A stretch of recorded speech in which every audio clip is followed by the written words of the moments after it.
পাদরেণুমভীষ্ণস ইয়াসাম হরি কথোদ্গীতম পুনাতি ভুবনত্রয়ম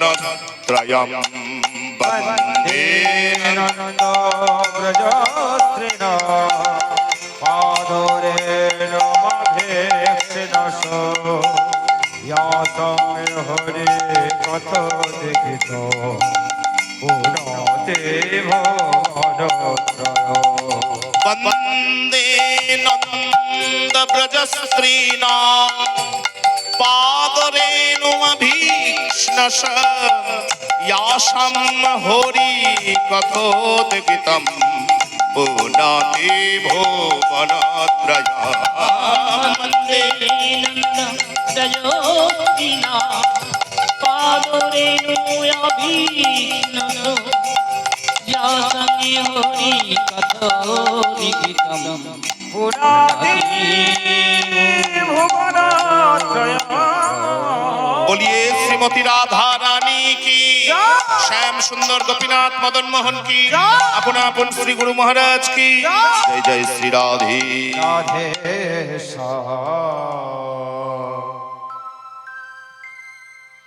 मधुमय श्रीधाम श्री श्री वृंदावन उपस्थित सकल सुधीजन साधु गुरु वैष्णव লীলারস পিপাসু শ্রদ্ধেয় গুরুজন এবং মাতৃবর্গ সকলের শ্রীচরণে জানাই কৃষ্ণ অধিষ্ঠান মর্মে কোটি কোটি দণ্ডবত প্রণতি নিতাই গৌর হরি জীব।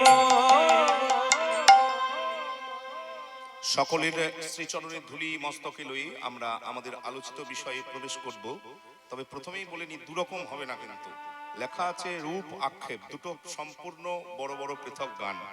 হ্যাঁ, রূপ হলে রূপ, আক্ষেপ হলে আক্ষেপ। কারণ এই না হবে এটা আর না হবে ওটা, এই দুরকমের পক্ষপাতী আমি নই।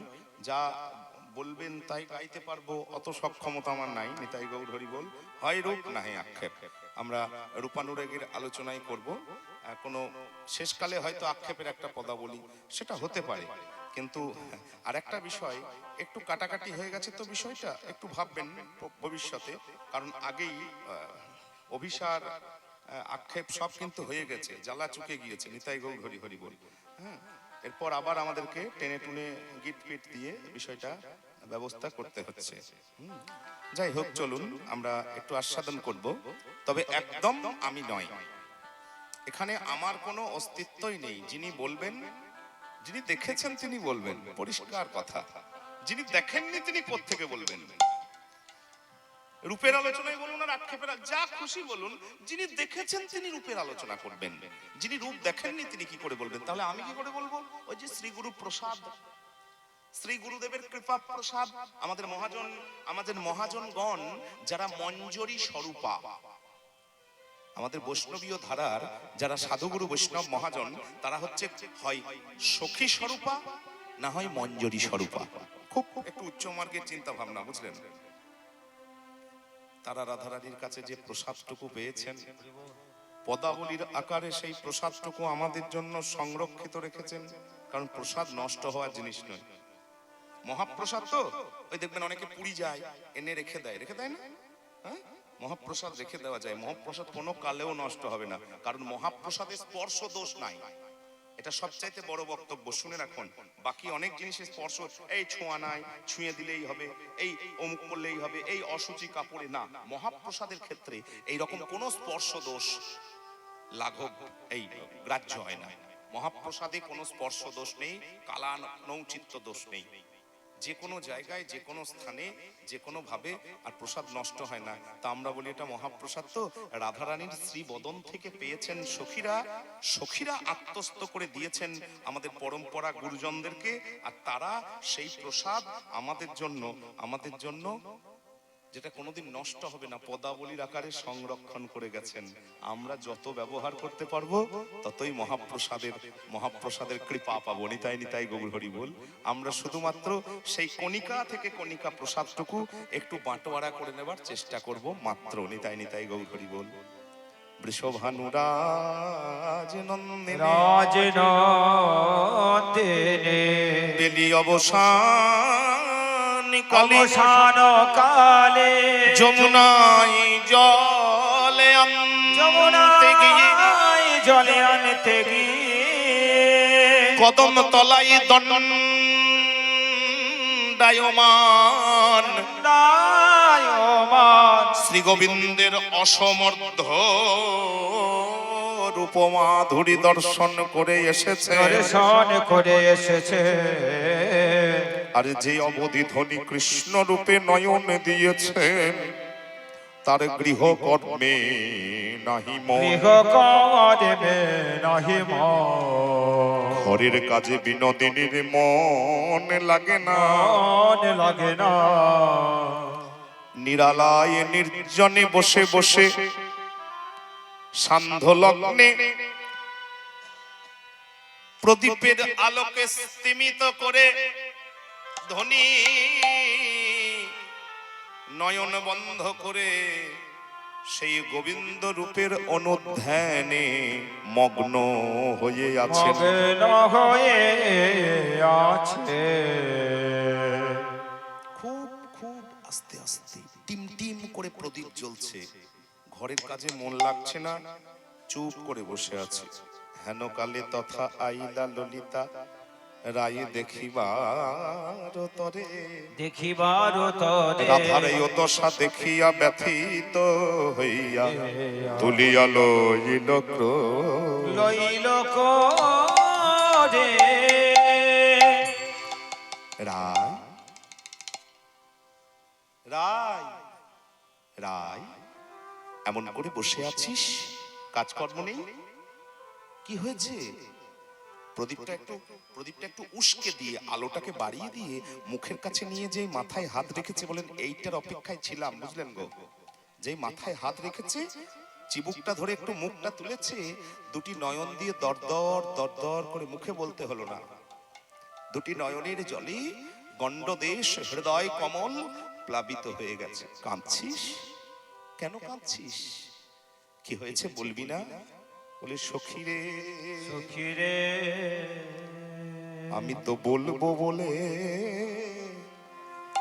বসে আছি, আমি তো বলব বলে বসে আছি যে, তবে যারে তারে কি এ কথা বলা যায়? তো বলব বলে বসে আছি যে, আবার যারে তারে হরি বল, হরি বল। কথা বলা যায় বলিব বলে বসে আছি রে। সত্যি তো, আমি কেন বসে আছি, কেন আমার মন ভালো নেই, কেন আমার কাজে মন লাগছে না? আচ্ছা বলুন তো, আমি আমার স্বামীকে বলতে পারবো? আমার স্বামীর নাম জানেন তো? আয়ান বলতে পারবো? আচ্ছা আমার শাশুড়ি জটিলা, আচ্ছা আমার কুটিলা ননদি কুটিলা, তাকে বলতে পারবো যে মা কি দিদি আমার এই হয়েছে, বলতে পারবো? পারবো না। ওই জন্যই যারে তারে কি এ কথা বলা যায়, বলি মনের মতন মানুষ নইলে ওরে জানে তারে কি এ কথা বলা যায়, মনের মতন মানুষ নইলে ওরে জানে তারে কি কথা বলা যায়, আরে মনে নিতাই গৌর হরি হরি হরি বল। জানে তারে কি কথা বলা যায়, আরে যারে তারে কি আমি তো বলিব বলে বসিয়া আছি রে। সকালবেলায় আমরা একবার বলেছি, আমরা সৌভাগ্যবান যে আমরা ভারতবর্ষে জন্মগ্রহণ করেছি। যদি বলেন সৌভাগ্যের কি, এখনো পর্যন্ত এই ভারতের মাটিতে রাত জেগে কৃষ্ণ কথা বলার মতন সাধু অনেক পাবেন, কিন্তু শুনতে যাওয়ার লোকের বড্ড অভাব। নিতাই গৌর হরি হরি বল। সাধুর কাছে যায় না? যাই যাই, কেন যাব না? আমার ছেলেটার চাকরি হচ্ছে না, আমার মেয়েটার ভালো ঘরে বিয়ে হোক, আমার শরীরে বিভিন্ন রকম রোগ জ্বালা হয়েছে, যদি ঝাড়ফুঁক এক কবচ তাবিজ কিছু দিতে পারেন দেখেন, আমি যাব সাধুর কাছে, 100 বার যাব। কিন্তু আমার মন কেন গোবিন্দ চরণে লগ্ন হচ্ছে না? আমার মনে কেন কৃষ্ণ প্রাপ্তির জন্য আকুতি জাগছে না? একবারও সাধুকে জিজ্ঞাসা করলাম না। নিতাই গৌর হরি হরি বল। সাধুর কাছে মাথা ঠুকে একবার বললাম না যে আপনি শুধু কৃপা করুন, আমি যেন কৃষ্ণ বলে কাঁদতে পারি, আমি যেন সমস্ত যন্ত্রণা সহ্য করতে পারি। নিতাই গৌর হরি হরি বল। বললাম না? ওই জন্যই বললাম আমি বলবো বলেই বসে আছি। এখনো সেই রাধারানী আছেন, এখনো সাধু রূপে যারা আরাধনা করেন তারাই রাধা। যেখানে বাধা সেখানে রাধা। जो আরাধিকা স রাধা। যিনি সমস্ত বাধাকে অতিক্রম করে, যিনি সাধনা করে সেই কৃষ্ণ তত্ত্ব বস্তুকে হৃদয়ে ধারণ করতে পেরেছেন, তিনিই রাধা। যিনি সত্তাকে ধারণ করতে পেরেছেন, সত্তার সংরক্ষণ পেরেছেন, সত্তার পরিবর্ধন পেরেছেন, তিনিই সাধু। নিতাই গৌর হরি হরি বল। অমন রাধারানী এখন প্রচুর আছে। একজনের নাম করি, বুঝলেন, প্রকট অবস্থায় এরকম প্রশংসা করতে নেই, এটা একটা মর্যাদা উল্লঙ্ঘন হয়, তবুও বলি, যা হয়তো আমার হবে। নিতাই গৌর হরি হরি বল। এই যে একাদশী রাত, সারা রাত জেগে একজন নাম করছে, আমরা নাম করতে পারি না। আমার কথা বলছি, এখন কীর্তন আছে, দায়ে পড়ে গান করছি। নিতাই গৌর হরি বল। পরিষ্কার বলব, কোনো লুকোচুরির কোনো সিস্টেম নাই, সত্য সত্য, মিথ্যা মিথ্যা। এখন কীর্তন আজকে রাতে আছে বলে আমি জেগে আছি, ঘরে থাকলে তো জেগে থাকতাম না। এতক্ষণ 11টা বেজে গেছে, 11টা, তার আগে ঘুমাই না, 11টা ঘুমিয়ে যেতাম। কিন্তু তবুও ঘুমানোর আগেও একাদশী রাত্রে নিজে পারি না করতে, পরিষ্কার কথা। কিন্তু মোবাইলটি চালানো থাকে, রাত্রে উঠলেও চালানো থাকে। একজনের সারা রাত কিন্তু জেগে নাম করেন, প্রসিদ্ধ সন্ত। অনেকজন কয়েকদিন আগে বীরভূমে এসেছিলেন, তিনি আমাদের রাধাকুণ্ডের বর্ষানার বিনোদ বাবা। নিতাই গৌর হরি হরি। তিনকড়ি গোস্বামীর বেঁচে থাকার মধ্যে আরেকজনই শিষ্য, তিনি বিনোদ বাবা, বিনোদ বিহারী বাবাজি মহারাজ। 80 বছর বয়স। আচ্ছা, জীবনচর্যাটা একটু শুনে নেন। না না, আমি শুনে বলছি না, মোবাইলে দেখে বলছি না। আমি এইরকম হঠাৎ করে মাথাতে ভূত চাপাতে আমি আজকে মনে করে কালকেই চলে গিয়েছিলাম। নিজের কথা বলা উচিত নয়, মানে আমাদের মাথাতে মাঝে মাঝে ভূত চাপে। হ্যাঁ, তো আজকে মনে হলো মুরারি মোহনের মহান্ত মারা গেলেন, দেহ রাখলেন। আমার খুব মনের ইচ্ছা ছিল 4 জন সাধুর সঙ্গে আমি একবার দেখা করব। তো হঠাৎ করে মুরারি মোহনের মহান্ত, তিনকড়ি বাবার 2 জন শিষ্যের মধ্যে একজন মুরারি মোহনের মহান্ত মারা গেলেন, আর মাথাতে ভূত চেপে গেল, এই আরেকটি আছে, সে যদি চলে যায় তাহলে হয়ে গেল। নিতাই গৌর হরি বল। আজকে ভূত চাপলো, কালকে যাব, তো কালকেই যাব। একবারে তৎকালে টিকিট করে চলে, কিচ্ছু ঠিক নাই, চলে গেলাম। চলে গিয়ে ভগবানের এত কৃপা, আপনাদের এত আশীর্বাদ, গিয়েই প্রথমে দর্শন। কি কৃপাটা শুনুন। আমার কথা বলছি না, এবার বাবার কথা বলবো, এক লাইনই বলবো, কারণ জানতে হবে এত জিনিস। তিনি রাত্রি 3:30 ঘুম থেকে ওঠেন, রাত্রি 3টেই। সাধু উঠতেই পারে, স্নান করেন, 4টের সময় আসনে বসেন, ভোর 4টেই, বেলা 2টো পর্যন্ত 10 ঘন্টা পেচ্ছাপ পায়খানা নেই, ওই আসনে বসে থাকেন, শুধু জপ। 2টো থেকে উঠে প্রসাদ পান একবার, মিথ্যা না হলে খবর নিয়ে নেবেন, তারপরে আমাকে তো দেখা হবেই, আমি তো ওই গ্রামের ছেলে, ধারে পাশেই থাকবো, যে না ভাই তুমি ভুল বলেছো, পরিষ্কার কান ধরে একবার। 2টোর সময় বসে, বেলা 2টোর সময় প্রসাদ পান, একটু ভক্তদের সাথে কথাবার্তা বলেন, অন্তরঙ্গ ভক্তদের সাথে, দিয়ে 4টের সময় পরিক্রমায় বেরোন। গোটা ব্রহ্মাচল পাহাড়, মানে বর্ষানার যে পাহাড়টা আছে, গোটা পাহাড়টা পরিকল্পনা, প্রায় 10.5 থেকে 11 কিলোমিটার রাস্তা, পায়ে হেঁটে হরিনাম নিয়ে প্রত্যেক দিনের এক অভ্যাস। ওই বেলা 4টে থেকে সন্ধ্যা 8টা পর্যন্ত পরিক্রমা, 4 ঘন্টা। 8টার সময় এসে 8:30 পর্যন্ত বিশ্রাম, 8 ঘন্টা। 8:30 থেকে পাঠ শুরু, 10:30 পর্যন্ত পাঠ, 10:30 থেকে 12:30 পর্যন্ত নাম, 2 ঘন্টা হরে কৃষ্ণ নাম। 12:30টার সময় জল খেয়ে শুয়ে পড়েন, 1টার মধ্যে ঘুমিয়ে গিয়ে 3টেই ওঠেন। নিতাই গৌর হরি হরি বল। দেখবেন বৃন্দাবন যাওয়া খুব এখন সহজের ব্যাপার, না হলে খবর নেবেন। এইরকম রাধারানী, এইরকম কৃষ্ণ তত্ত্ব বস্তুকে হৃদয়ের পর ধারণ করার মতন রাধারানী আজও অখ্যাত অবস্থায় প্রচুর আছে। এটা ভারতবর্ষ বলে আছে, যজ্ঞের ভূমিতে আছে, কিন্তু আমাদের সে ক্ষমতা হলো না। এই আজকে রাত্রিতে একাদশী রাত্রি, আজকে কিন্তু ঘুম নাই, ওই 2 ঘন্টার ঘুমটা আজকে বন্ধ। আজকে একবারে 4:30 ব্রাহ্ম মুহূর্ত পর্যন্ত শুধু হরে কৃষ্ণ নাম হবে। কিন্তু আজকে তিনি জলও পান না, এই 24 ঘন্টাতে তিনি এক ফোঁটা জলও পান না, 80 বছর বয়স। তো সত্যি কথা, সামনে দাঁড়াতে পারবেন না। আমি একটুও বাড়িয়ে, 1 সেকেন্ড বাড়িয়ে বলছি না, 1 পয়সা বাড়িয়ে বলছি না, পাশে দাঁড়িয়ে থাকলে মনে হবে একবার ফেটে পড়বে, এত রং, এত রূপ, এত তেজ। তিনি বাঙালি, দমদম এলাকার বাড়ি তার, কলকাতায় দমদম এলাকায় তার বাড়ি। নিতাই গৌর হরি হরি। বুঝুন, এইরকম রাধারানী, প্রাণকৃষ্ণ বাবা আছেন 125 বছর বয়স, রাধাকুণ্ডে থাকেন, খবর নেবেন। প্রেমানন্দজি মহারাজ আছেন, রাজেন্দ্র দাসজি আছেন, এরকম অখ্যাত কত সাধু আছেন যারা আজও রাধারানীর মতন রাত জেগে কৃষ্ণ কথা বলার জন্য ব্যাকুল। বলে আমি তো বলবো বলে বসে আছি রে, আমি তো বলবো বলে বসে আছি রে, কিন্তু যারে তারে কি এ কথা বলা যায়। আমি তো বলবো বলে বসে আছি রে, জানি তারে কি কথা বলা যায়। শুধুমাত্র মনের মতো মানুষ নইলে যারে জানি কি কথা বলা যায়। মনের মতো তাই গৌর হরি হরি হরি বল। মনের মতো মানুষ নইলে জানি তারে কি কথা বলা আমি তো যায়। বলবো বলে বসে আছি রে।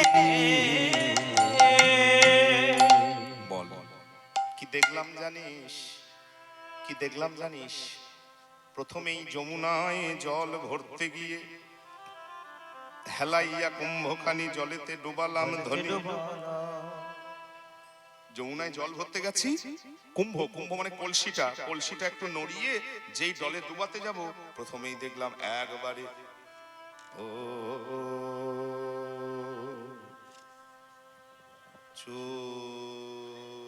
চূড়াটি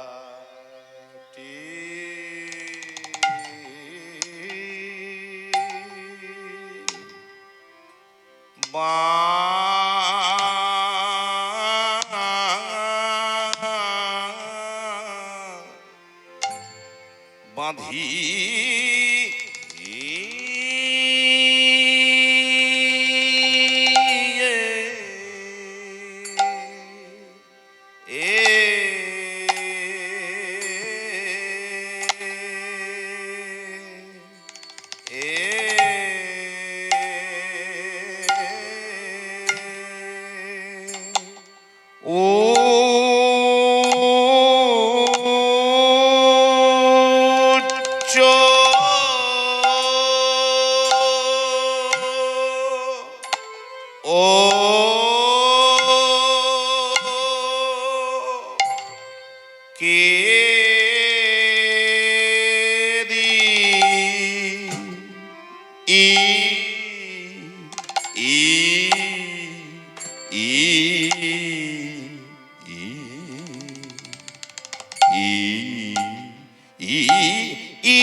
ময়ূরে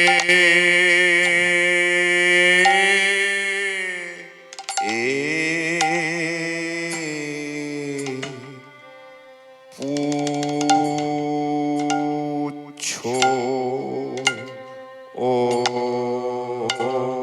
চূড়া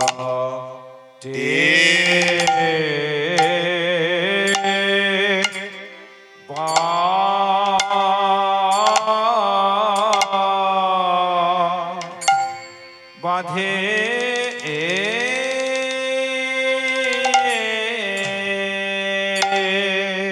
কে দিলে গো চূড়া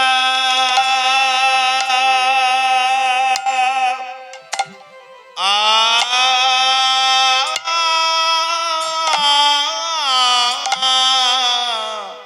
টি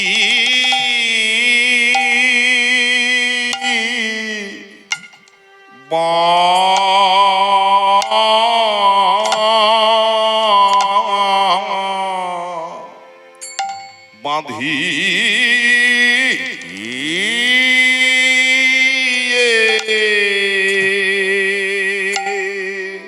কে দিলে গো চূড়া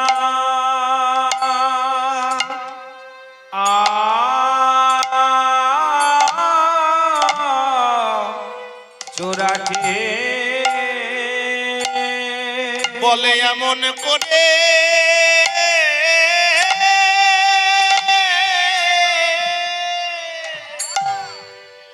কে সাজালে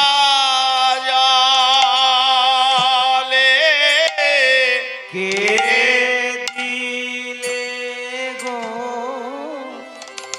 চূড়া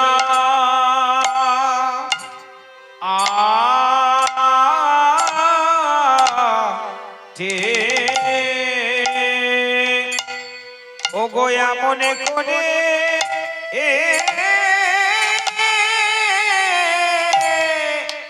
কে সাজালে ও গো তোরা বল ও ললিতা এমন করে কে সাজালে ও তোরা বল ও ললিতা মনে করে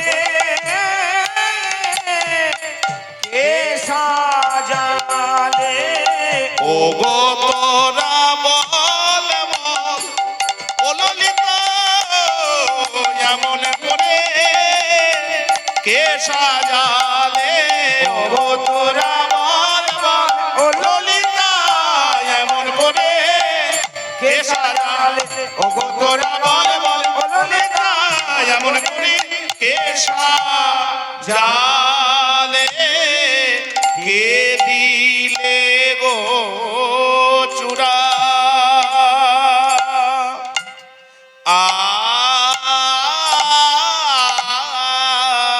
আতি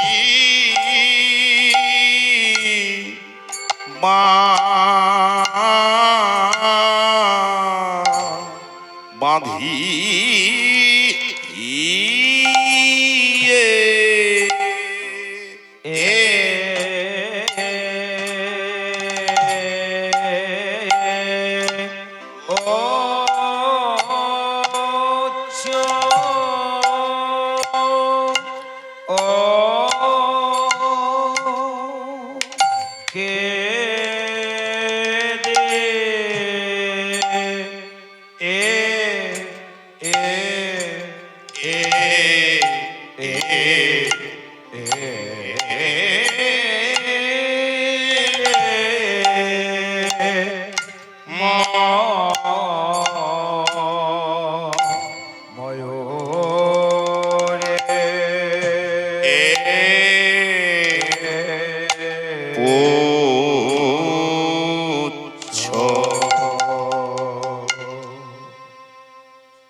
মধ্যম দশকোষী বেশ প্রাচীন প্রাচীন গান চর্চা খুব একটা নেই বললেই হয়, আমার নেই।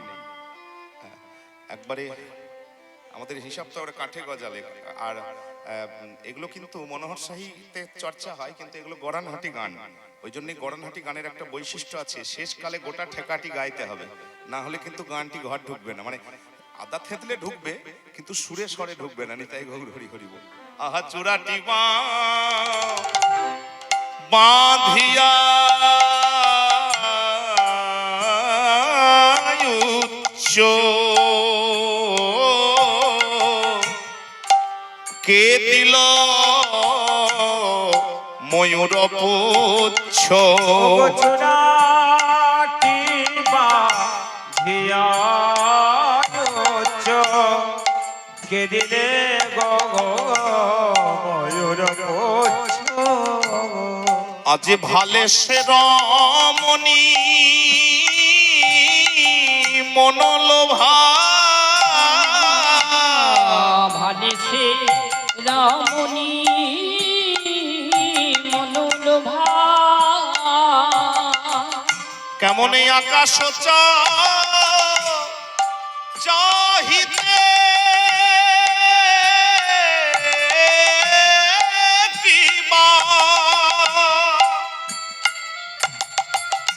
কিবা ইন্দ্রের ধনুকখানি ও গো আকাশে চাহিতে কিবা ও গো ইন্দ্রের ধনুকখানি কেমন নবমেঘে করিয়াছে শোভা নবমেঘে করিয়াছে শোভা বল বল কে বেঁধে দিয়েছে বলে গো কে বেঁধে দিয়েছে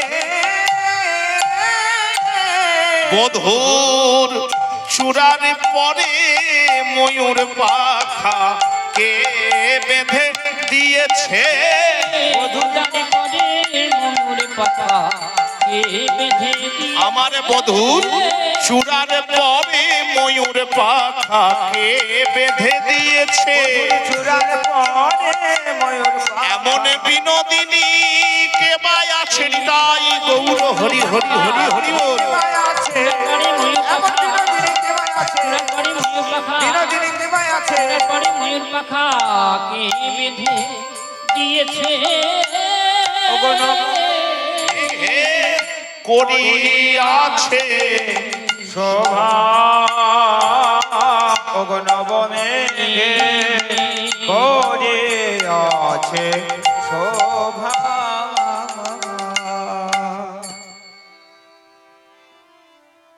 চূড়াটি বাঁধিয়া উচ্চ বাঁধিয়ে উচ্চ এটা আমাদের স্বভাব বুঝলেন আমাদের একটা স্বভাব আছে এটা মানে ব্যাখ্যা করা এইভাবে যাবে না তবু আমাদের একটা স্বভাব আছে প্রথমে উপর দিকে তাকানো দেখুন আমি বলে বোঝাই গায়ের জোরে হবে না কিন্তু আপনার ঘর বেড়াতে গেলাম এই আপনি আমার বাড়িতে বেড়াতে এসেছেন প্রথম বসতে দিয়েছি আসতে বাজাবে বৈঠকখানায় বসতে দিয়েছি বৈঠকখানায় বসতে দিয়েই দেখবেন প্রথমেই মানুষের স্বভাব হচ্ছে এই রকম করে তাকানো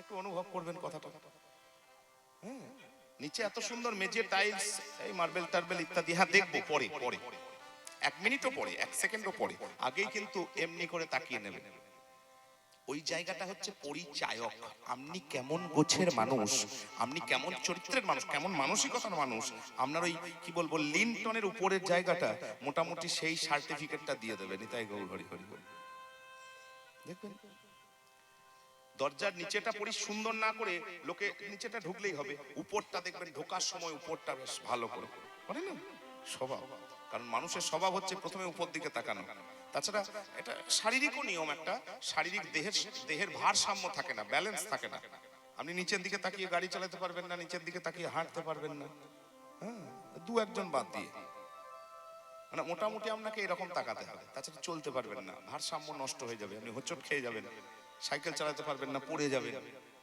সাইকেলের প্যাডেলের দিকে তাকিয়ে সাইকেলই চালাতে পারবেন না ওখানেই পড়ে যাবেন নিতাই গৌর ব্যালেন্স ভারসাম্য চলে যাবে ওই জন্য মানুষের দেখলি কি জল ডোবাতে গেছি প্রথমেই দেখলাম চূড়াটি মুখ নয় আজকে আর মুখ নয় বুঝলেন মুখ বলবো পরে আগে নামি একটু তারপরে বলবো একবারে চূড়াটি বাঁধিয়া উচ্চ সবার উঁচুতে চূড়া তারপরে কে দিল ময়ূর পুচ্ছ চূড়ার উপরে আবার আরেকটা ময়ূর পুচ্ছ কে সাজিয়েছে গো রাজার ছেলে বৃন্দাবনে ললিতা বলে রায় রাজার ছেলে বৃন্দাবনের অভাব নাই যে সাজিয়েছে তার নিতান্তই অরসিক যিনি সাজিয়েছেন তিনি নিতান্তই অরসিক রাজার ছেলে জমিদারের ছেলে অভাব নেই মণি মাণিক্য হিরে মুক্ত জহরত খচিত একটা বেশ চূড়াটুরা উপরে দিলে বেশ ভালো লাগতো না না বৃন্দাবনে ময়ূর সুলভ, প্রচুর ময়ূর টয়ূর পাওয়া যায় বৃন্দাবনে, এখনো পাওয়া যায়। হ্যাঁ, তো একটা ময়ূরের পাখা তুই বলছিস বটে, কে দিল ময়ূর পুচ্ছ, কোন বিনোদিনী সাজিয়েছে, আমার মনে হচ্ছে বেরসিক। বলে সখী এমনি এমনি দিয়েছে কি? উপাখ্যান বলার সময় আমাদের নাই, পরিষ্কার কথা। উপাখ্যান এক লাইন করে বলবো। কৃষ্ণকে একবার লীলার খাতিরে, লীলার বাধ্যবাধকতার জন্য, এটা বৃন্দাবনের ঘটনা নয়, গোকুলের ঘটনা নয়, এটা হচ্ছে গোলকের ঘটনা। এটা হচ্ছে নিত্য লীলা, ব্যবহারিক লীলা নয়। একটা হচ্ছে বাস্তবে নিত্য লীলা, যেটা প্রত্যেক দিন হয়, হয়েই যাচ্ছে। আর একটা হচ্ছে ব্যবহারিক লীলা, কোনো প্রয়োজনের জন্য, কিছু দিনের জন্য, কোনো একটা উদ্দেশ্য সাধনের জন্য গোবিন্দ কিন্তু প্রকট হন মানুষ রূপে। তা এটা কিন্তু প্রকট লীলায় নয়, এটা হচ্ছে নিত্য লীলায়, যা চিরকালীন আছে। নিত্য লীলায় উপাখ্যান সবাই জানেন, কৃষ্ণ রাধারানীকে ডেকেছিলেন, রাধারানীর আসতে দেরি হয়েছে, শ্রীরাম দরজায় দারোয়ান আছেন। এখানে শ্রীরাম কোনো সখা নয়, শ্রীরাম দারোয়ান, দাড়ি গার্ড। শ্রীরাম রাধারানীকে ঢুকতে দেয়নি। রাধারানী এসেছে দেখে কৃষ্ণ তার আগে করেছিলেন কি, নিজের অঙ্গের যে একটা প্রকৃতি বিরজা, তাকে নিয়ে খেলা টেলা করছিলেন, বিহার করছিলেন। এবার রাধারানী এসেছে দেখে বিরজাকে জল করে দিয়েছে, দ্রব মানে জল করে দিয়েছে, নিচে একটা কালো রঙের সাপ হয়ে ঘুরে টুরে বেড়াচ্ছে, সাপান্তর হয়েছে। শ্রীরাম দরজা ছেড়ে দিয়েছে, রাধারানী কুঞ্জে ঢুকে দেখছে কেউ নেই। অনেকক্ষণ থাকার পর চোখ বন্ধ করছে, বলে ও তুমি আমাকে পর্যন্ত ছলনা করছো, আমার সামনে থেকে লুকানোর জন্য নিজে সাপ হয়ে, আর বিরজাকে জল করে দিয়ে জলের উপর তুমি বেশ। রাধারানী একটা যোগ বলে, একটা ময়ূরের মূর্তি, বিশাল ময়ূরের মূর্তি ধারণ করেছে। ময়ূরের মূর্তি ধারণ করে 1 ঠোকর 2 ঠোকর 3 ঠোকর দিয়ে সাপটাকে, গোবিন্দ দেখলে আর সাপ হওয়ার কোনো মানে নাই, ধরায় যখন পড়ে গেলাম আর সেজে বসে কি করব, সবাই নিজের রূপে এসেছে। সেই দিন গোবিন্দ প্রতিশ্রুত হয়েছিলেন যে রাধে গো, আমাকে কাছে পাওয়ার ব্যাকুলতায় তুমি ময়ূর মূর্তি ধারণ করে আমাকে চঞ্চুতে করে ঠোঁটে করে তুললে, তাহলে তোমার এই ময়ূর মূর্তির সম্মান, এই ময়ূরের মূর্তি রূপ ধারণ করার সম্মান আমি চিরকাল মনে রাখবো এবং মনে রাখাবো। তার জন্য সেই ময়ূরের একটি পেখম মাথার উপর নিয়েছেন। এটা তো সিদ্ধান্ত, এটা তো ঘটনা, এটা ব্রহ্মবৈবর্ত পুরাণ, তার অংশ সারাবলী ইত্যাদিতে পেয়ে যাবেন। এটা তো উদ্দেশ্য নয়, উদ্দেশ্য হচ্ছে ময়ূরের প্রেম। অপব্যাখ্যায় কান দেবেন না, অপব্যাখ্যা করার আজকের দিনে অভাব নাই, অপব্যাখ্যায় কান দেবেন না। যে শাস্ত্রের সিদ্ধান্ত বলবো সেটা মন দিয়ে শুনবেন। নতুন অনেক ছেলে আছে তো, হাতে মোবাইল আছে, বুঝলেন, অপব্যাখ্যার এখনকার দিনের অভাব হবে না। হ্যাঁ, ওই জন্যই পরিষ্কার বলে দিলাম, অপব্যাখ্যায় কান দেবে না। কেন দেবে না বলেনি, অনেক রসিকজন যারা আছেন তাদের কথা তো বাদ, যারা নতুন ছেলে টেলে আছে তাদের কথা বলি। বিষয়টা এরকম নয়, বিষয়টা 3টে জিনিস আলাদা। জ্ঞানের, আসতে বাজাবে, জ্ঞানের মার্গ, যোগের মার্গ আর ভক্তির মার্গ একটু হলেও পৃথক। জ্ঞান কি করবে? যুক্তি সিদ্ধান্ত দিয়ে আপনাকে বুঝিয়ে দেবে এটা আছে। এখানে বিশ্বাসের কোনো জায়গা নেই, আপনি যদি যুক্তি দিয়ে বোঝাতে পারেন মানবো, না হলে জয় নিতাই। আর পরমাত্ম যোগের মার্গ হচ্ছে আপনাকে অনুভূতি করে দেবে। যেসব বিশ্বাস বাদ দেন, আপনি এই করুন, দেখুন আপনি সেই অনুভব পেয়ে যাবেন যে তিনি আছেন। প্রত্যক্ষ অভিজ্ঞতা হচ্ছে পরমার্থিক যোগের মার্গ, আর যুক্তি সিদ্ধান্ত দিয়ে বুঝিয়ে দেওয়া হচ্ছে বেদ বেদান্ত উপনিষদ জ্ঞান মার্গ। আর ভক্তির মার্গ হচ্ছে শুদ্ধ বিশ্বাস। আপনাকে বিশ্বাস করতে হবে আছে। আপনি যখনই অবিশ্বাস করবেন তখনই ভক্তির রাস্তা থেকে আপনি হেঁটে যাবেন। নিতাই গৌর হরি হরি বলুন না, এত কঠিন করে বলবো না। এইদিকে মা শুনুন, আমি আমার স্ত্রীকে ভালোবাসবো, জানি তাই প্রেমের কথা বলছে। আপনি আপনার স্বামীকে ভালোবাসবেন, প্রথম থেকে যদি লোকের কান ভাঙানি নিয়ে নেন, ভালোবাসাটা জমবে? নিতাই গৌর হরি হরি বলুন। আমি যাকে ভালোবাসবো বলে স্থির করেছি, লোকের কুটকাচালি শুনে এই মেয়েটা খারাপ, এই চরিত্র ভালো নয়, অমুক তমুক, প্রথমেই যদি 20টা কানে ঢুকে যায়, তাহলে আর ভালোবাসাটা জমবে? নিতাই গৌর হরি হরি বল। যাকে ভালোবাসবেন তাকে আগে বিশ্বাস করতে শিখুন। অবিশ্বাস যখনই চলে আসবে তাহলে আপনি ভালোবাসার রাস্তায় নেই। ওই জন্যেই আপনি এই পথে এসেছেন, কীর্তন শুনতে এসেছেন, আপনি ভালোবাসতে এসেছেন, অন্য কোনো জায়গা এখানে নেই। তো ভালোবাসতে যখন এসেছেন লোকের কান ভাঙানি নেবেন না, আগে বিশ্বাস করতে শিখুন। যেখানে বিশ্বাস নাই সেখানে বিন্দু মাত্রও ভালোবাসা নাই। নিতাই গৌর হরি হরি বল। ওই জন্যই এতগুলো কথা খরচ করলাম। হ্যাঁ, ময়ূরের প্রেম হচ্ছে আমাদের আলোচ্য। এটা ঝলঝল করছে। প্রথমে আমরা বলি সাইনবোর্ড, মার্জনা করবেন। সাইনবোর্ড লীলায় প্রবেশের আগে, লীলা শ্রবণ করার আগে, লীলা আস্বাদন করার আগে সাইনবোর্ডে নজর দেবেন। এই দেখুন ময়ূরের প্রেম। ময়ূরের প্রেম মানে আমাদের প্রেম আমরা বলতে বুঝি, আমরা প্রেম বলতে বুঝি স্বামী স্ত্রীর প্রেম, প্রেমিক প্রেমিকার প্রেম, দাম্পত্য রক্ষার জন্য প্রেম। শারীরিক মিলন না হলে আমাদের প্রেম সার্থক নয় বলে আমরা মনে করি। সন্তান উৎপাদন না হলে আমরা প্রেম সার্থক নয় বলে আমরা মনে করি। এটা আমাদের ধারণা। আমাদের আত্মেন্দ্রিয় প্রতিবাঞ্ছাকেই আমরা প্রেম বলে মনে করি, এটা আমাদের ধারণা। এইটা যে নয়, এইটা যে নয়, শরীর না হলেও প্রেম থাকে, শরীর না হলেও সন্তান হচ্ছে, এই যে প্রেমের বার্তাটুকু, একে বলে নিষ্কাম প্রেম। শরীরকে অতিক্রম করে যে একটা প্রেমের অস্তিত্ব, প্রেমের জগৎ রয়েছে, যেটা শরীর বাধ্যতামূলক নয়, সেইটা বোঝানোর জন্যই এই দেখুন মাথার উপর সেই ময়ূরের প্রেম। কারণ ময়ূরের দাম্পত্য আছে, ময়ূরের প্রেম হয়, ময়ূরের সন্তান হয়, কিন্তু শারীরিক মিলন হওয়া বাধ্যতামূলক নয়। নিতাই গৌর হরি হরি বল। সেই কথাটা প্রচার করার জন্য আমরা ব্যাখ্যা করব, লীলা তো আর ব্যাখ্যা করবে না। লীলা কেবল দেখিয়ে দিয়ে লোককে আহ্বান করবে, পথে এসো, পথে এসো। তার জন্য এত কিছু থাকতে, রাধারানী বলে তার জন্য ললিতা এত কিছু থাকতে মাথার উপর ময়ূরের পাখা নিয়েছে। ভালে সে রমণী মনোলোভা, মনি মনোলোভা, আকাশ চাহিতে কিবা, দেখিবা, আকাশের দিকে চেয়ে দেখতে মনে হলো ইন্দ্রের ধনুক খানি ওখানে নবমেঘে করিয়াছে শোভা। আছে শোভা। নবমেঘ, কৃষ্ণের গায়ের রংটা একটু মনে করবেন, কৃষ্ণের গায়ের রংটা একটু মনে করবেন, মনে করে নেবেন। সবাই তো দেখেছেন গায়ের রংটা একবারে নূতন মেঘের মতন ঘন কালো, নূতন মেঘের মতন ঘন কালো একবারে। নবমেঘে করিয়াছে শোভা, কি শোভা দিয়েছে? এখন অনেক কিছু বলে টলে, কথাটা হচ্ছে রামধনু। তা আরো আগেকার কথা বলছি তো, পদাবলীর যুগের কথা বলছি, তখন ছিল ইন্দ্রধনু। যেটাই ইন্দ্রধনু সেটাই রামধনু। এখন আবার পাল্টে গেছে, ও উচ্চারণ আর করবো না। ইন্দ্রধনু, রামধনু। এত সুন্দর সেই ময়ূরের চূড়ার মধ্যে, ময়ূরের পেখমের মধ্যে, চূড়ার ওপর ময়ূরের পাখার মধ্যে একটু লক্ষ্য করবেন, ময়ূরের পাখা সবাই দেখেছেন, অনেকগুলো উল্টানো আকারে রং।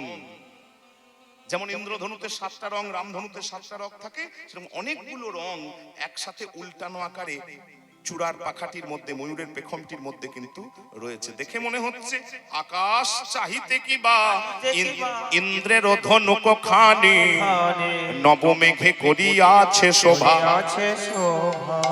আরে মল্লিকা মালতী মালে কে কাথিয়া গাথনি ভালে। কামালথি মালে কাথিয়া গাথনি ভালে। আমার কে বাদিল চূড়াটি বেরিয়া, কে বাদিল চূড়াটি বেরিয়া। আমি মনে হেন অনুমানী যেন বহিতেছে সুরধুনী। যেন বহিতেছে সুরধুনী। ওই নীলগিরি শিখর বাহিয়া, শিখর বাহিয়া। যেন ঝরে ঝরে পড়ে গো, ঝরে ঝরে পড়ে গো গো যেন ঝরে ঝরে পড়ে গো ঝরে ঝরে পড়ে গো আবার শিখর হতে শত ধারাই ঝরে ঝরে পড়ে গো শিখর হতে শত ধারায় ঝরে ঝরে পড়ে গো আবার শিখর হতে শত ধারায় ঝরে ঝরে পড়ে গো ঝরে হতে শত ধারা আরে কৃষ্ণ নীলগিরি থেকে নিতাই গৌর হরি হরি কৃষ্ণ নীলগিরি হতে নীলগিরি হতে ঝরে হতে শত ধারা নীলগিরি যেন ঝরে ঝরে পড়ে গো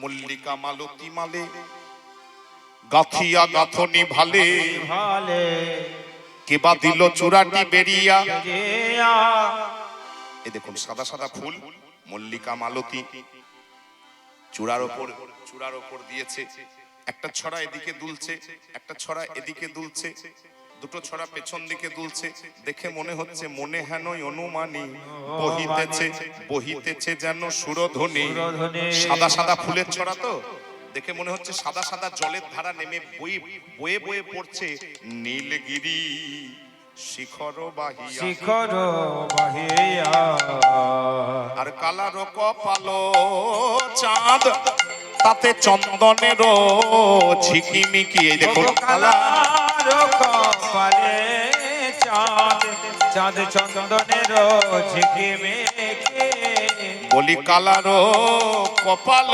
চাঁদ তাতে আবার চন্দনের ঝিকিমিকি কালা কালো কপালে চন্দনের ঝিকিমিকি অনুষ্ঠান কিন্তু শুরু হয়ে গেছে আমাদের এখানে পরে হয় বৃন্দাবনে কিন্তু অনুষ্ঠান শুরু হয়ে গেছে লালে লাল হয়ে গিয়েছে দেখে নেবেন এখন তো সব হাতে দেখা যায় একবারে লাল হয়ে গিয়েছে কপালে কি একটু একটু লাগবে না বলে লেগেছে আবার কেবা দিল ফাগুয়া রঞ্জিয়া আজে কেবা দিল ফাগুয়া রঞ্জিয়া দেখে কি মনে হচ্ছে আরে রজতে পত্রে কেবা কালিন্দি পুজিয়াছে পত্রে কেবা কালিন্দি পুজিয়াছে গো আরে জবা কুসুম তাহে দিয়া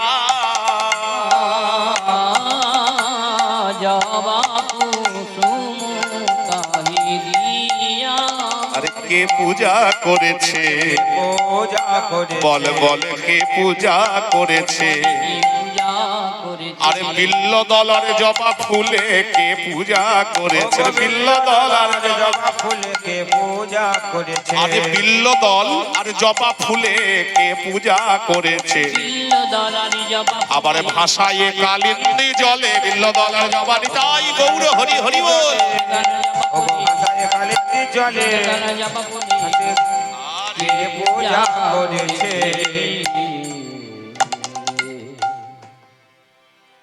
খুব ছোট ছোট উপমা খুব সুন্দর কালার কপাল চাঁদ কেমন চাঁদ অর্ধচন্দ্র কালার কপাল কপাল দেখুন কপাল আমারটা তো আমি দেখতে পাবো না ওই জন্য বলে কপাল কি আর দেখা যায় সত্যি তো আয়না ছাড়া কপাল দেখা যায় না বিপরীত পদ্ধতিতে কপাল দেখা যায় না বিপরীত পদ্ধতি ছাড়া কপাল দেখা যায় না আয়না থাকতেও কপাল কি আর দেখা যায় গো না কপাল দেখা যায় সত্যি দেখা যায় না যাই আমারটা দেখতে পাবেন দেখো তাকিয়ে দেখো মাঝখানটা চওড়া দুধারটা সরু শেষ এরপরে কপাল নাই কিন্তু মাঝখানটা চওড়া দুধারটা সরু বলে কালারে কপাল চাঁদ কেমন চাঁদ অর্ধচন্দ্র অর্ধচন্দ্র আমার ওই তো বললাম আমার মুখের কথাই নয় স্বয়ং মহাপ্রভু বলেছিলেন আমরা তাড়াতাড়ি বলবো খুব তাড়াতাড়ি জানার দরকার হিসাব করলে ঘুম ছাড়ে আচ্ছা একটু হিসাবের কথা বলি ঘুমটা একটু ছাড়ুক কোথায় বসে বলেছিলেন দশাশ্বমেধ ঘাট এবার দশাশ্বমেধ ঘাট দু জায়গা আছে একটা আছে কাশীতে যেখানে আরতি হয় কাশীর দশাশ্বমেধ ঘাট যেখানে আরতি হয় আর একটা আছে প্রয়াগে তা প্রয়াগে আগেও অনেকবার দুই তিনে গেছি এবার গিয়ে দেখলাম মানে মেলায় গেছিলাম হ্যাঁ তো গিয়ে দেখলাম পাকাপোক্ত হয়ে গেছে কিন্তু পাকাপোক্ত ঘাটের তোরণ কিন্তু দু জায়গায় দুটো তোরণ কিন্তু গভর্নমেন্ট করে দিয়েছে লেখা আছে দশাশ্বমেধ ঘাট বাকি তোরণগুলো হচ্ছে টেম্পোরারি সেগুলো তুলে দেবে মেলার পরে ওই দশাশ্বমেধ ঘাটের তোরণটা কিন্তু একবারে টাইলস বসিয়ে তৈরি করে দিয়েছে গভর্নমেন্ট। কেন বলছেন এই কথা? কারণ এই দশাশ্বমেধ ঘাটে বসে স্বয়ং মহাপ্রভু রূপ গোস্বামীকে যাবতীয় সিদ্ধান্তের উপদেশ দিয়েছিলেন। এবার আমাদের যা ইচ্ছা, সব জায়গায় গিয়ে আমাদের নিতাই গৌর খোঁজার একটা চেষ্টা আছে, বুঝলেন? সে কুম্ভই হোক আর অকুম্ভই হোক, আমাদের একটা চেষ্টা আছে যেখানে যাব একটু নিতাই গৌর খুঁজতে পারলে ভালো হয়। তা কুম্ভে নিতাই গৌর কোথায় খুঁজতে পাবো? অনেক খুঁজে খুঁজে দশাশ্বমেধ ঘাটের উপরে জনাতিনেক ছিলাম, বুঝলেন? অনেক খুঁজে খুঁজে দশাশ্বমেধ হেঁটে হেঁটে হেঁটে হেঁটে দশাশ্বমেধ ঘাটের উপরে একটা শিব মন্দির পেলাম, ছোট্ট শিব মন্দির। শিব মন্দিরের ভেতরে একটা জায়গায় বড় করে মহাপ্রভুর পদচিহ্ন সংরক্ষিত আছে এবং লেখা আছে, এইখানে বসে মহাপ্রভু রূপ গোস্বামীকে যাবতীয় চৈতন্য চরিতামৃতের সিদ্ধান্তের উপদেশ দিয়েছিলেন। নিতাই গৌর হরি হরি হরি। তাহলে বুঝে যান, এই মাঘ মেলা, তখনও মাঘ মেলা চলছিল প্রত্যেক বছর মাঘ মাসে, কিন্তু ওদের মাঘের হিসাব আলাদা, আমাদের মতো নয়। আমাদের পয়লা মাঘ থেকে 29-এ 30-এ মাঘ, তো ওদের মাঘের হিসাব হচ্ছে পৌষ পূর্ণিমা থেকে মাঘ পূর্ণিমা। কারণ ওদের চান্দ্র মাস, উত্তর পশ্চিমে চান্দ্র মাস ধরা হয়, আমরা সৌর মাস ধরি। ওদের হচ্ছে বিশুদ্ধ সিদ্ধান্ত, আমাদের হচ্ছে সূর্য সিদ্ধান্ত। ওই জন্য ওদের মাঘ মাসের হিসাব হচ্ছে পৌষ পূর্ণিমা থেকে মাঘ পূর্ণিমা, মাঘী পূর্ণিমা, এটা হচ্ছে ওদের মাঘ মাস। প্রত্যেক বছর প্রয়াগে মাঘ মাসে একটা মেলা হয়, প্রত্যেক বছর হয়। তো সেই মাঘ মেলায় মহাপ্রভু বৃন্দাবন থেকে ঘুরে এসে ওইখানে রূপ গোস্বামীকে সেই উপদেশ দিয়েছিলেন।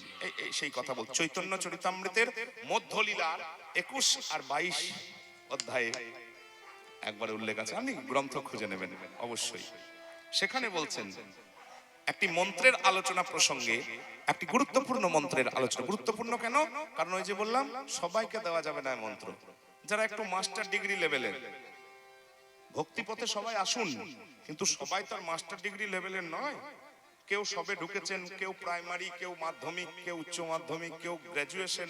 আর যারা মোটামুটি ভক্তিপথে মাস্টার ডিগ্রি লেভেলের, তাদের জন্য এই দুটি মন্ত্র উপাস্য। একটা হচ্ছে কাম বীজ, একটা হচ্ছে কাম গায়ত্রী। নিতাই গৌর হরি হরি হরি।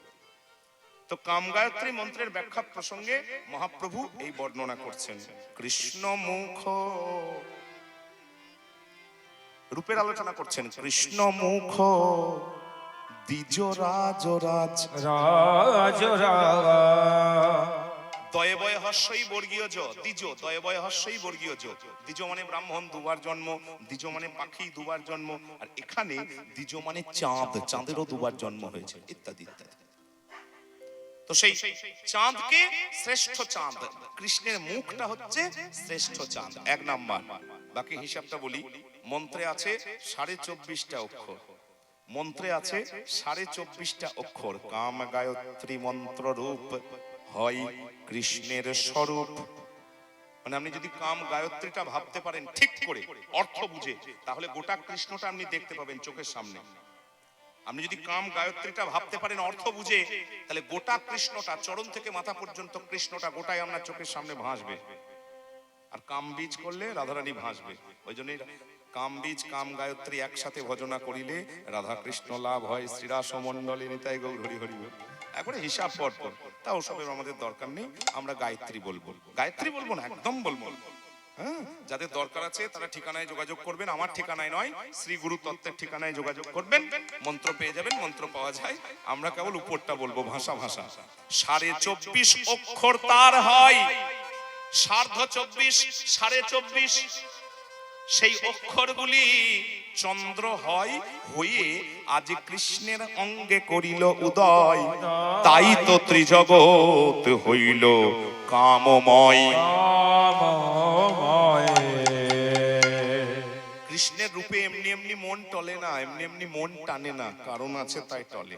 এই যে কাম গায়ত্রী। এবার মুখটা হচ্ছে একটা চাঁদ, প্রথমেই বলে নিয়েছি। আর বাকি 23.5টা কোথায়, তাড়াতাড়ি বলে নি। 2 গণ্ড সুচিকণ যিনি মনি সুদর্পণ, 2 গণ্ড সুচিকণ যিনি মনি সুদর্পণ, সেহ 2 পূর্ণ চন্দ্র জানি।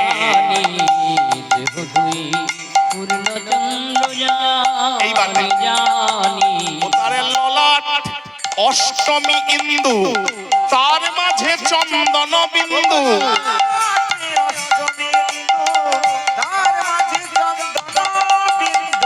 সেহ এক পূর্ণ চন্দ্রমা। মানি পূর্ণ চন্দ্রমানি মানি। এই 4.5 ভালো করে মনে রাখলেই হবে, বাকি 20টা বলছি ওটা খুব সহজ, না মনে রাখবো বললেও মনে থাকবে। এই 4.5টা একটু ভুল হয়ে যায়। এদিকে তাকিয়ে দেখুন, মুখ একটা, 2 গন্ড, গন্ড মানে গাল, একবারে চিকন কালো, যেমন তেমন কালো নয়, একবারে চিকন কালো, তাতে আবার পড়ছে আলো, নিটোল, দেখে মনে হচ্ছে দুটো চাঁদ, দুটো আয়নাতে দুটো চাঁদ জল জল করছে, এত চিকন, একবারে আয়নার মতন টক টক করছে, চাঁদের আলো পড়ছে, দেখে মনে হচ্ছে 2খানা গোল গোল চাঁদ। তাহলে মুখ একটা, 2 গন্ড দুটো, 3টে, আর ললাট, কপাল, কপাল অষ্টমী ইন্দু। অষ্টমিন্দু পূর্ণিমার দিন গোল থাকে, 15 দিনের দিন অমাবস্যার দিন নাই, আর অষ্টমী দেখুন মাঝে, এদিকে 7 দিন, এদিকে 7 দিন, 14, আর অষ্টমী মাঝে, দুদিকেই কৃষ্ণ পক্ষেও অষ্টমী মাঝে, শুক্ল পক্ষেও অষ্টমী মাঝে, ওই জন্য অষ্টমীর চাঁদ হচ্ছে অর্ধেক চাঁদ। অষ্টমী ইন্দু, কপালটা হচ্ছে অর্ধচন্দ্র, আর তার মাঝে একটা চন্দন বিন্দু, গোল মতন চন্দনের ফোঁটা, সেহ এক পূর্ণ চন্দ্রমানি। তাহলে মুখ একটা, গাল দুটো, 3টে, কপাল অর্ধেক 3.5টে, আর চন্দনের ফোঁটা একটা, 4.5টে, হিসাব পাকা। আর 20টা ওই যে বললাম মনে থাকবে, কর নখ চাঁদের ঠাট, হাতে 10টা নখে যেন 10টা চাঁদ নাচছে, বুঝলেন গো, নাচছে, বংশী উপর করে না, চাঁদের ঠাট বংশী উপর করে না, তার ধ্বনি মুরলীর গীত, মুরলীর তারি ধ্বনি মুরলীর গীত, মুরলীর গীত। আর পদনখ চন্দ্রগণে, তার তলে করে নর তনে, চন্দ্রগণে তালে করে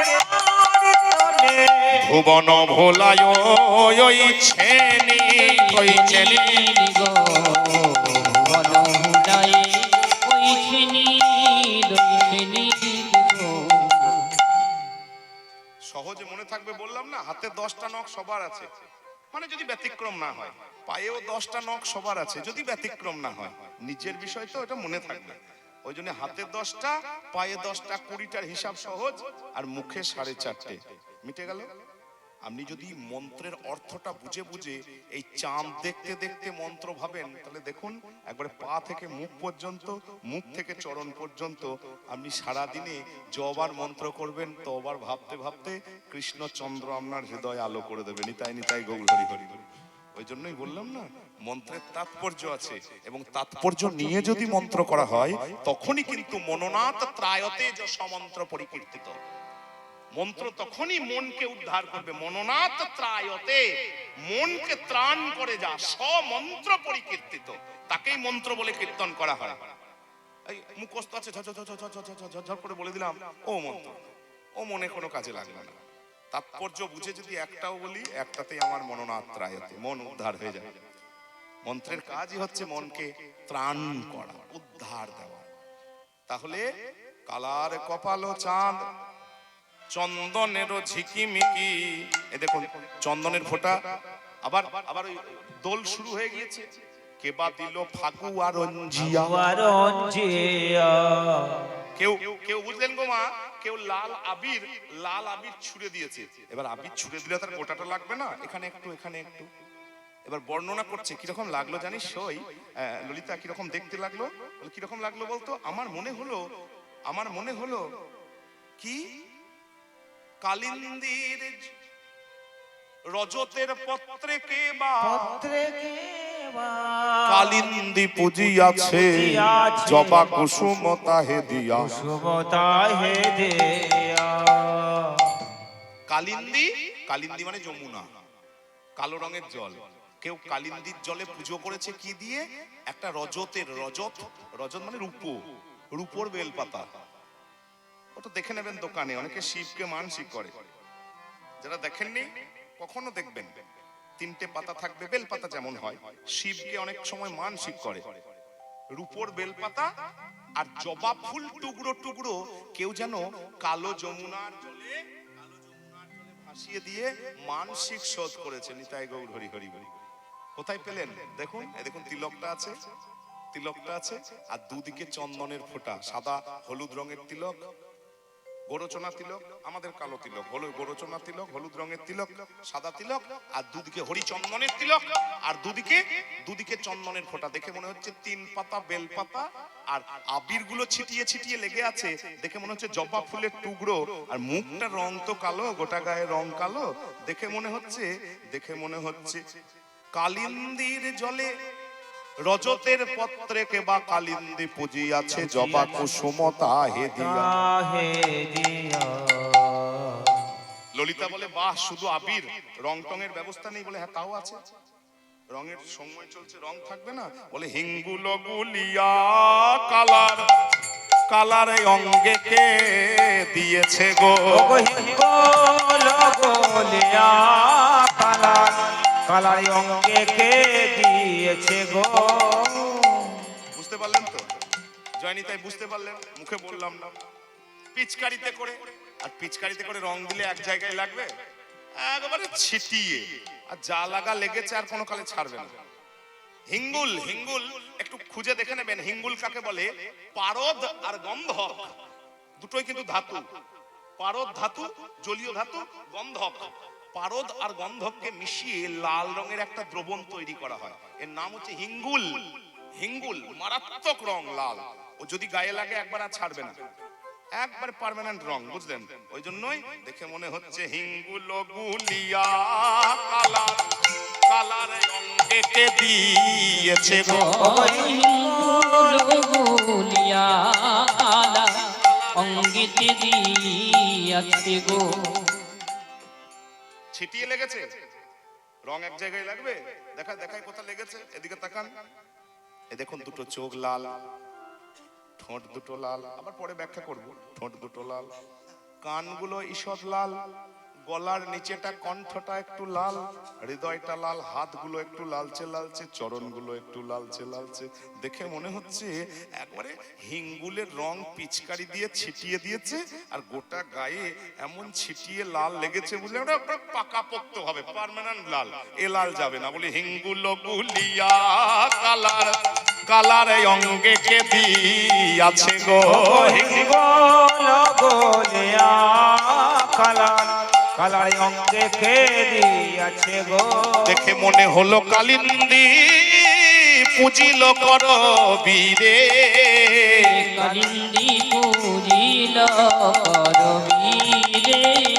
দেখে মনে হলো অনেকগুলো লাল করবি, রক্ত করবি, দেখেছো গো রক্ত করবি? এই তো গ্রীষ্মকাল আসছে, করবি গাছ অনেকের ঘরে ঘরে আছে, লাল রঙের করবি, একবার ঝাঁকে ঝাঁকে ফুটবে। মনে করো অনেকগুলো লাল করবি নিয়ে কালো রঙের যমুনার জলে ছুড়ে দিলে, এবার এক জায়গায় তো যাবে না, জলে যাবার সময় এক জায়গায় যাবে, এখানে দুটো লাল ফুল, ওখানে দুটো লাল ফুল, ওখানে দুটো লাল ফুল। দেখে মনে হচ্ছে গোটা গায়ে কৃষ্ণের কালো রং, কালো রঙের শরীরের মধ্যে এই দেখুন এই দুটো করবি, এই দুটো করবি, এই দুটো করবি, যেন একটা একটা করবি, নাভিতে একটা করবি লাল, একটু হাত দুটো করবি ফুলের মতন, চরণ দুটো। দেখে মনে হচ্ছে কালো রঙের জলে যেন এত এত করবি ফুল কেউ ভাসিয়ে দিয়েছে, যেন কালিন্দি পুজিল কর বীরে, ও গো কালিন্দি পুজিল করবে। এবারে কেন দাসেতে কয় মোর মনে এই থেকে মরে মনে কেন লয়, শ্যাম রূপ দেখি ধীরে ধীরে, শ্যামেরু দেখি ধীরে ধীরে, আমি ধীরে ধীরে দেখি গো ধীরে দেখি রূপ ধীরে ধীরে দেখি, ধীরে দেখি। আবার সদাই আমার হিয়াই জাগে ধীরে ধীরে ওই দেখি, রূপে সদাই আমার হিয়াই জাগে ধীরে ধীরে দেখি গো, ওই রূপে সদাই আমার হিয়াই জাগে ধীরে ধীরে দেখি গো, সবাই আমার হিয়ায় জাগে ধীরে ধীরে দেখি গো। আমি আমি শ্যাম রূপ দেখি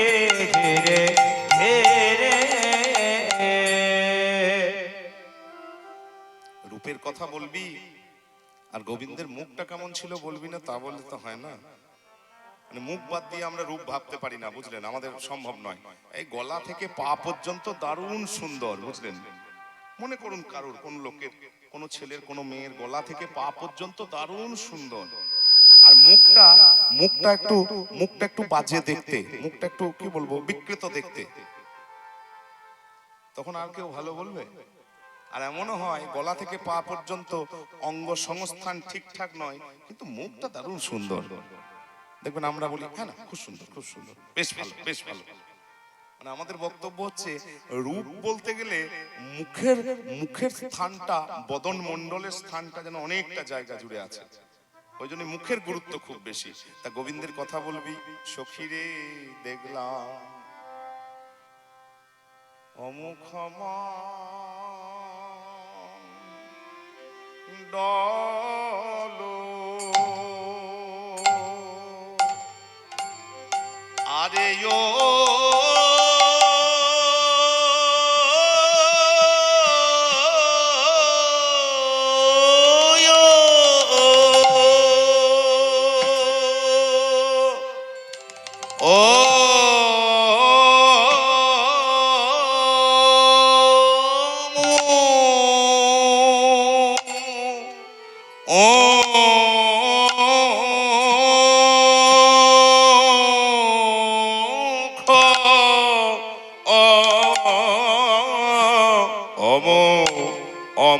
অমুখমা ডালো, আরে ও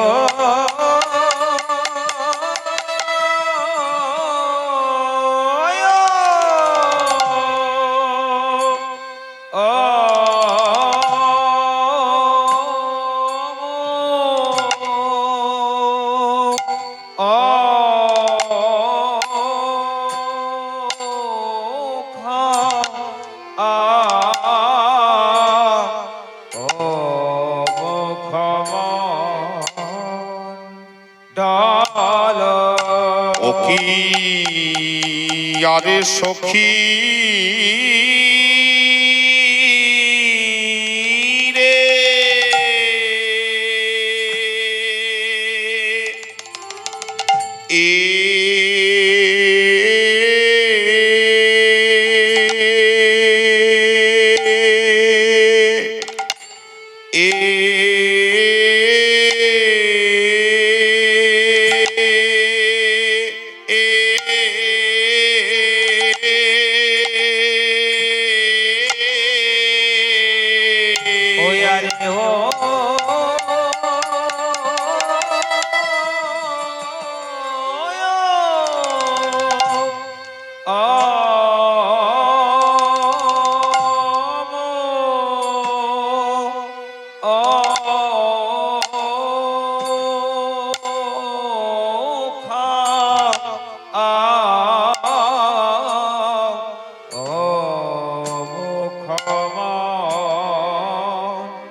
ও কি বলবো সখী, সে যে হলো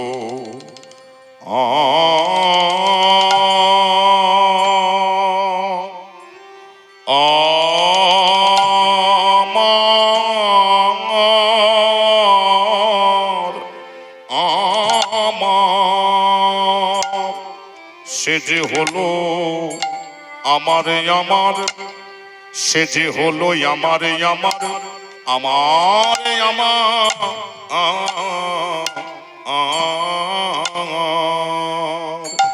আমার বিনোদে শ্যাম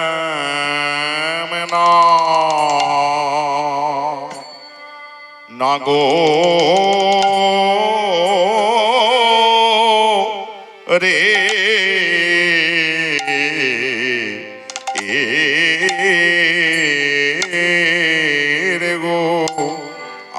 আমারে বিনোদিয়া শ্যামে নাগরের গো, ও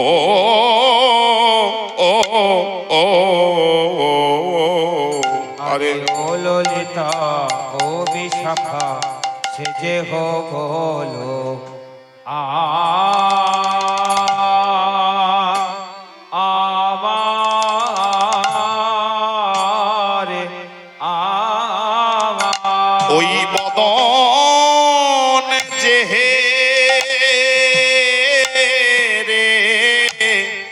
হেরেছে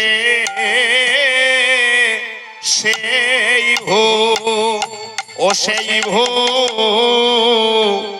লে ছে গো ও ও ও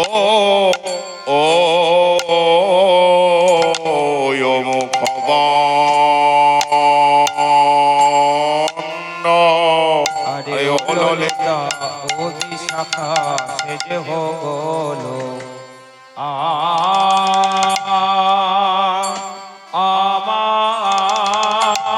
আমারে ওই বদনে যে রে যে হেরেছে আমারে আমার বৃন্দাবন চাঁদের সে চাঁদ বদনে রে এ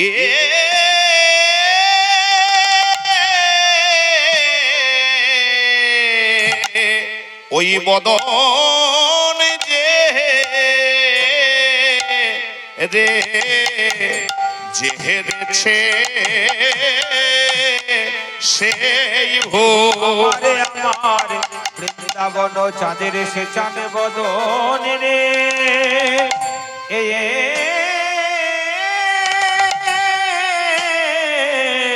বদন যে রে যে হেরেছে সেই ভো ও সেই ভো লে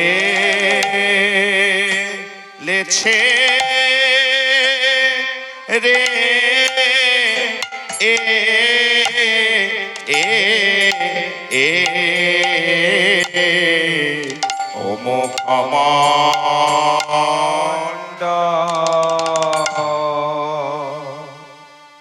ও চাঁদ বিনোদী আর তনু রুচি তরু তনু তনু রুচি তরু তনুরুচি তরুণতা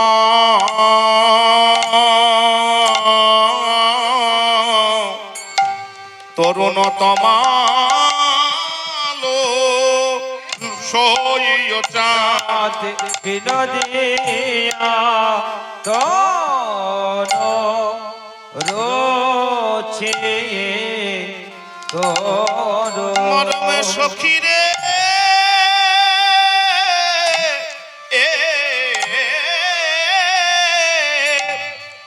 চাঁদ যিনি আমার মধুর বদন চাঁদ আরে নবতমাল যিনি তার তনুরুচি হঠাৎ দেখলে এই মনে হয় যেন যেন একটি তমাল গাছে আহা তমাল গাছে এ এ তমাল গাছে চাঁদ ধরেছে ও চাঁদ বিনোদিয়ার তনু রুচি তরু ললিতা রে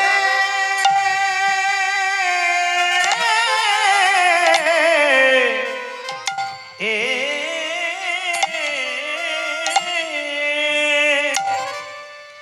কি ছাড়ি গগনের ওই পূর্ণ ইন্দু কৃষ্ণ মুখের কাছে নহে আধবিন্দু বদনে হতে শোধা ঝরে যেন বিন্দু বিন্দু কত বিরাজিছে এ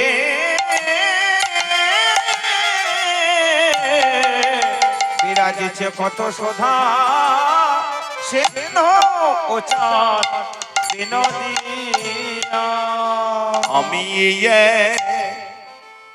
খনি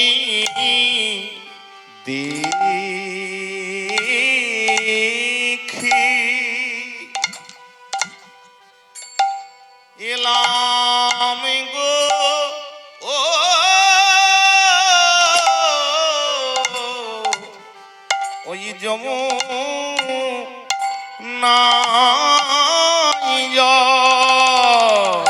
যমুনায় জলে আনতে গিয়ে এখনই দেখে এলাম গো যমুনায় জল আনতে গিয়ে চাঁদ বিনোদিয়ার তনরচি অমুখ মন ডলজিতি শারদ সুধাকর রে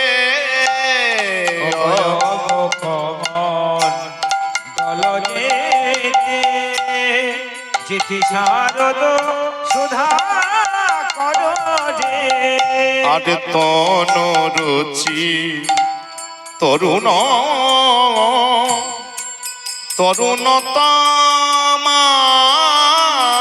তরুণতমাল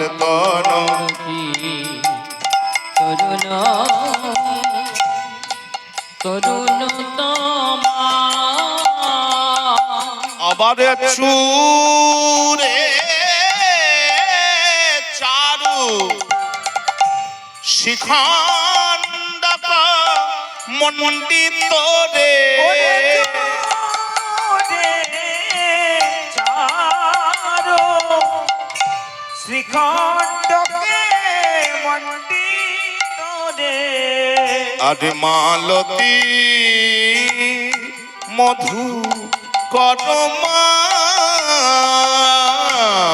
মালতী মধু করমা আর মালতী মধু করমাল মালতে মধু কর বধুর বদন নাই যেন পূর্ণিমার চাঁদ যেন পূর্ণিমার আমার বধুর বদন নাই যেন পূর্ণিমার চাঁদ বদন নয় যেন পূর্ণিমা তার অঙ্গ নয় যেন একটি তমাল তরু বদন বদনে নয় যেন পূর্ণিমার চাঁদ অঙ্গ নয় যেন তমাল তরু একটি তমাল গাছে চাঁদ উঠেছে নয় যেন তমাল মনে হলো তমাল গাছে চাঁদ উঠেছে যেন তমাল একটি তোমার গাছে তাই গৌর হরি হরি হরি বল হরি বল গাছে চাঁদ উঠেছে মধুর বদনে নয় যেন পূর্ণিমা চাঁদ তনু রুচি তরুচি তরু